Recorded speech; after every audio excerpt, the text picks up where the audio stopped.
ginawa itong bahay na ito, inano ko na yan na kahit tumindol, ayos yung structure niya.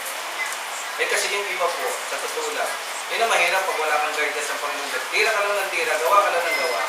Malalaman mo lang na mali kapag yun ay nadisgrasya. Hindi po ganun ang buhay pananampalataya.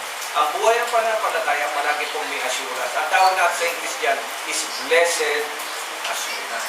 Basta nasa Panginoong Diyos ka na, expect mo na lahat ay ikukore ka ng Panginoong Diyos, iaayos niya ang buhay mo, lahat ng patungkol sa buhay mo, iaayos niya yan, kaya hindi ka pwedeng mapahamak. Now, hindi ba tayo mamamatay, hindi pa datan ng kamatayan, wala na po sa poder natin. Wala na po sa poder natin. Yun ang sinabi, kamatayan, wala na po sa poder natin. Sino sa inyo gusto mo? Ako lang, personal, gusto ko na mamatay na sa buhay na ito. Kasi yung buhay na ito, di ba mahirap ang buhay natin? Ang hirap, ha? Nagtitis ka pa, nagkakasakit ka pa. Ang pinangako sa atin ng Panginoon, buhay na walang hanggan, maayos. Kaso hindi nga tayo mamatay-matay. Kasi hindi pa natin oras at hindi natin alam kung ano pang ipagagawa sa atin ng Panginoong Diyos. So whether sabi nga, mabuhay ka, mamatay, wala lang yan, parehas lang yan sa atin.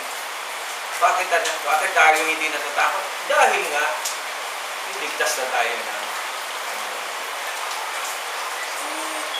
There's nothing to worry sapagkat ang lahat ng ito ay itinakda ng Panginoon Diyos.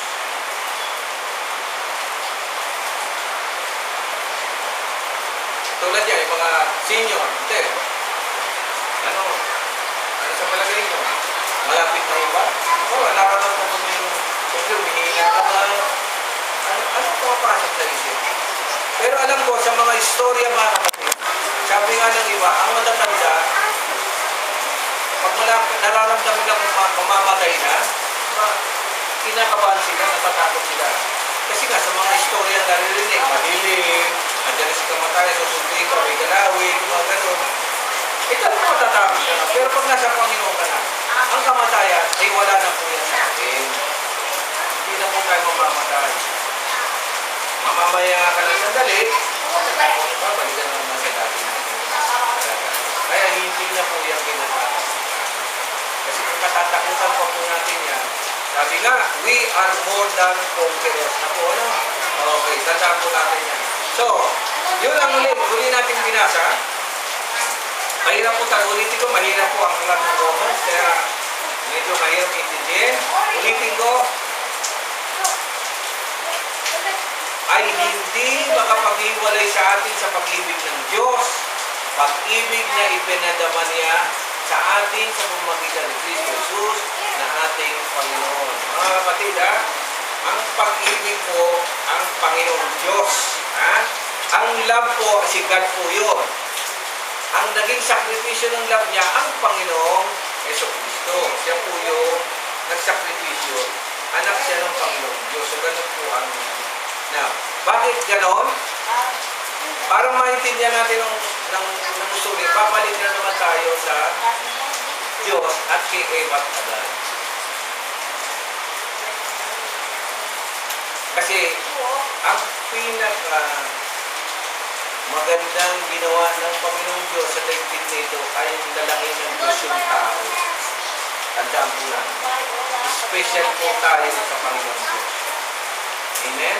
Special po tayo sa Panginoong Diyos. Kaya kung nandito tayo nilang tayo, ibig sabihin, special ka. Kasi nilalang ka eh. Amen? Kaya lang nung panahon ni Adan at Eva, alam naman natin nangyari, nagkaroon po ng pagkukulang dahil nagkasala yung unang tao. So, ang talagang purpose ng Diyos is to create and recreate ulit si Adan at Eva sa katauhan natin. Uy, ang galing, di ba? Bakit tayo pa pinili? Bakit ako pa? Wala. Kaya nga rito, ang tawag po natin dito, huwag po magagalit ng predestination. Meron talagang mga nakatalaga. Kaya na, sabi na sa libutan, ay yabang naman ninyo, kayo ba yung itinalaga? Pag sinabi mo, oo, ayan, yawa mo. Pag sinabi mo, hindi, bakit ganyan, nananampalataya ka pa? Hindi. Naalalaman mo lang na predestinated ka kapag ikaw ay pumasok na sa pag-ibig at pagliligtas ng Panginoon Diyos. Period. Wala nang pwede sumusok. Sa totoo lang, marami pong naiinggit sa atin. Hindi po Kristiyano ang naiinggit sa sanlibutan. Sanlibutan po naiinggit sa atin. Dahil ang sanlibutan, alam nila ang dulo nito, kamatayan. Wala, kawalan. Samantalang, alam naman nila, kahit hindi sila sumasampalataya, sabi nga, ang atheist po, hindi naman po sila naniniwala, hindi sila naniniwala sa Diyos. Ayun lang, alam nilang may Diyos, ayaw lang nilang tanggapin. Yun po ang atheist. Kasi ang atheist, pag naniwala na, hindi na ang palataya na Diyos. Pero hindi yan sasabi na walang, hindi po nila sinasabing walang Diyos. Kasi ayaw lang nilang maniwala doon sa Diyos na may likha ng atheist. Ganun po sila mga. Okay? Siguro doon na lang muna po. Meron naman tayong pag-isipan pag uwi natin. May isip natin ngayon, ayun. Kaya ganun yung mga awitin natin. Ang lahat ng awitin natin naka-align po yan sa awitin. Ngayon, wala ka tayong magagawin kundi kanata natin kung nga lang tinatanggap kita dahil ikaw ay Diyos. Yun na, tapos wala na po kung ano pa. Diyos, kaya kita pinasalmatan, diniligtas mo ko. Hindi po yun ang hinahanap ng ano. Ang hinahanap ng Panginoon Diyos, yung ma-recognize mo, malaman mo, buhay at totoo siya. Amen? Tandaan ninyo ha, lahat ng blessing, material man yun din, mawawala rin yan eh, lilipas din. Matanong ko nga kayo, kayo ba pang nare-receive ng blessing, gusto nyo yun na siyo? O, may blessing naman tayo, yun sa chinig na naman. Ang tunay na blessing ng Diyos, hindi po isa. Amen? Ba, binigyan ka ng boting ito. Ano i-exert mo sa susunod na blessing ng Diyos? Mas malaki na rin ito. Okay. Susunod na blessing, mas malaki na rin. Palaki ng palaki. Ganun po.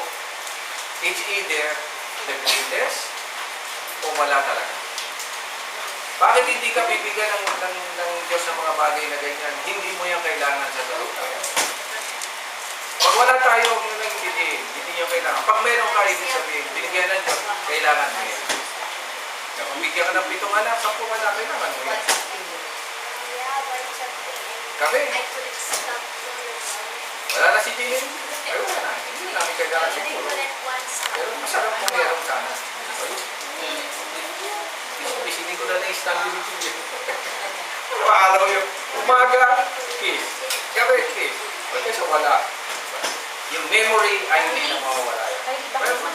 But anyway, a blessing ng Panginoong Diyos. Kung ano yung meron kayo na yun. And expect, a blessing ng Diyos, ganun pa, expect natin sa blessing ng Diyos, marami po ng marami. At nakikita ko naman po yan sa inyo. Kaya ko ilan po. Salamat sa Panginoong Diyos. At bilang kanyang mga anak, hindi po niya tayo kinababayaan. Totoo po yan. Ang Diyos natin, hindi po yan nagpapabaya. Amen? Naging tayo manalangin, nagilang Diyos. Maraming salamat sa araw na ito. Sa iyong dakilang pag-ibig, kami po ang nakinabang. Kami po ang nagkaroon ng buhay. Kami po ang nagkaroon ng blessing. Kami po ang nagkaroon ng pagkakataong may balik dito sa iyo sa pamamagitan ng mga pasasalamat, mga panalangin, mga awitan. At pagsishare po nito sa mga nangangailangan ng kaligtasan. Lord, ingatan mo ako sa amin. Alam namin maraming pagsubok pa sa sanlibutan ito, pero kapag kasama ka namin nagagawa, we are more than more, higit pa kami sa pananampalataya. Maraming salamat sa mga salita namin po. Narinig at pag-usapan. Ano po ang hindi pa namin masyadong naunawaan, ay patuloy mo kami turuan sa mga susunod na pagkakataon. Bless us in Jesus' name. Amen. Amen. Napo muna tayo sa communion. Mamaya po, meron po tayo prayer. Ano po?